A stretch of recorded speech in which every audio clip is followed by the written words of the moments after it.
சீராக்க ஞானம் அதிகாரம் 30. பிள்ளை வளர்ப்பு. தம் மகனிடம் அன்பு கொண்டிருக்கும் தந்தை அவனை இடைவிடாது கண்டிப்பார். அப்போது அவர் தம் இறுதி நாள்களில் மகிழ்வோடு இருப்பார். தம் மகனை நன்னெறியில் பயிற்றுவிப்பார். அவனால் நம்மை அடைவார். தமக்கு அறிமுகமானவர்களிடையே அவனை பற்றி பெருமைப்படுவார். தம் மகனுக்கு கல்வி புகட்டும் தந்தை எதிரியை பொறாமையடைய செய்கிறார். தம் நண்பர்கள் முன் அவன் பொருட்டு பெரும் மகிழ்ச்சி அடைவார். அவனுடைய தந்தை இறந்தும் இரவாதவர் போல் ஆவார். ஏனெனில் தாம் போன்றவனை தமக்கு பின் விட்டு சென்றுள்ளார்.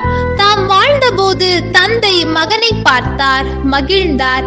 தம் இறப்பிலும் அவர் வருத்தப்படவில்லை. தம் எதிரிகளை பழி வாங்குபவனை, தம் நண்பர்களுக்கு கைமாறு செய்பவனை அவர் விட்டு சென்றுள்ளார். தம் மகனுக்கு மிகுதியாக செல்வம் கொடுப்பார். அவன் சினுங்குவதற்கெல்லாம் உள்ளம் உழைவார். அவன் சிறு கூச்சலிடும் போதெல்லாம் அவர் கலக்கமடைவார். பயிற்றுவிக்கப்படாத குதிரை முரட்டுத்தனம் காட்டுகிறது. கட்டுப்பாட்டில்லா மகன் அடக்கமற்றவன் ஆகிறான். உன் குழந்தைக்கு செல்லம் கொடு, அது உன்னை அச்சுறுத்தும். அதனுடன் விளையாடு, அது உன்னை வருத்தும். அதனுடன் சேர்ந்து சிரிக்காதே, இல்லையேல் நீயும் சேர்ந்து துன்புறுவாய். இறுதியில் அல்லற்படுவாய். இளைஞனாய் இருக்கும் போதே அவனுக்கு அதிகாரம் கொடுக்காதே. அவனுடைய தவறுகளை கண்டு கொள்ளாமல் இராதே.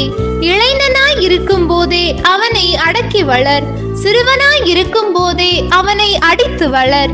இல்லையேல் அவன் அடங்காதவனும் கீழ்ப்படியாதவனுமாக மாறுவான்.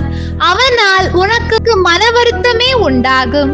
உன் மகனுக்கு நற்பயிற்சி அளி, அவனை பயன்படுத்த முயற்சி செய். அப்போது அவனது வெட்கங்கெட்ட நடத்தையால் நீ வருந்த மாட்டாய். உடல் நலமும் வலிமையும் கொண்ட ஏழையர் நோயுற்ற செல்வரினும் மேலானோர்.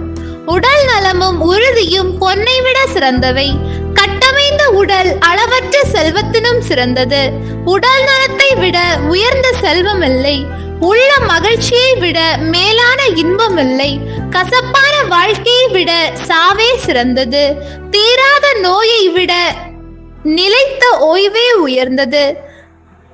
மூடிய வாய் மீது பொழிந்த நல்ல பொருட்கள் கல்லறையில் வைத்த உணவு படையல் போன்றவை. காணிக்கையால் சிலைக்கு வரும் பயன் என்ன? அது உண்பதும் இல்லை, நுகர்வதும் இல்லை. ஆண்டவரால் தண்டிக்கப்படுவோரும் இதை போன்றோரே. கன்னி பெண்ணை அன்னகன் அனைத்து பெருமூச்சு விடுதல் போல் அவர்கள் கண்ணால் காண்கிறார்கள், பெருமூச்சு விடுகிறார்கள். மகிழ்ச்சி உன் உள்ளத்திற்கு வருத்தம் விளைவிக்காதே. உன் திட்டங்களால் உன்னையே துன்பத்துக்கு உட்படுத்தாதே. உள்ள மகிழ்ச்சியே மனிதரை வாழ வைக்கிறது. அகமகிழ்வே மானிடரின் வாழ்நாளை வளர செய்கிறது. உன் உள்ளத்திற்கு உவகை ஊட்டு, உன்னையே தேற்றிக்கொள். வருத்தத்தை உன்னிடமிருந்து தொலைவில் விரட்டிவிடு. வருத்தம் பலரை அழித்திருக்கிறது, அதனால் எவ்வகை பயனும் இல்லை. பொறாமையும் சீற்றமும் உன் வாழ்நாளை குறைக்கும் கவலை. உரிய காலத்திற்கு முன்பே முதுமையை வரவைக்கும். மகிழ்ச்சியான நல்ல உள்ளம் உணவு பொருட்களை சுவைத்து இன்புறுகிறது. ஆண்டவரின் அருள்வாக்கு. இறைவா உமக்கு நன்றி.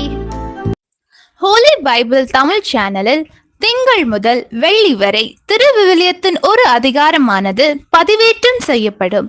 நம் அன்பு கடவுளின் ஆசியும் அருளும் இன்னும் பலருக்கு கிடைக்கப்பெற ஹோலி பைபிள் தமிழ் சேனலை சப்ஸ்கிரைப் செய்யவும். மேலும் உங்கள் உறவினர் மற்றும் நண்பர்களுடன் ஷேர் செய்யவும். நன்றி.